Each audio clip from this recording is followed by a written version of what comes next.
In today's video, I'm going to teach you how to set up Docusign templates with formula fields. 5 minutes. By the end, you'll know how to create a reusable template, place the right input fields, and calculate values automatically with a formula so signers don't have to do the math. Start by signing into your Docusign account. Once you're in, head to the templates area from the main navigation.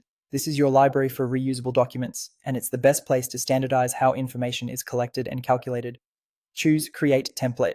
Give your template a clear name and, if you like, a short description so teammates understand its purpose later.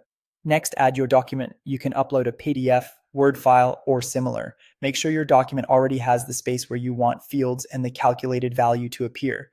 Now add the input fields that will provide data to the formula. Drag in number fields for anything that must be calculated, like quantities, prices, or rates. Use text fields for information that should be displayed but not calculated, such as a project name. A drop-down is useful when you want signers to pick from preset options like a tax rate or discount tier, which helps keep inputs consistent.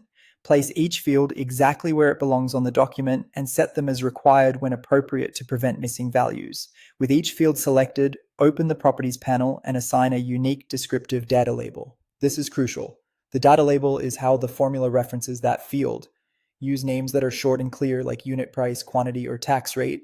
Avoid spaces and duplicate labels to reduce errors later.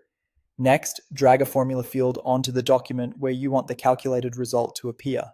This field is read only for signers and will update automatically based on the inputs they provide. Open the formula properties and click Setup to launch the builder.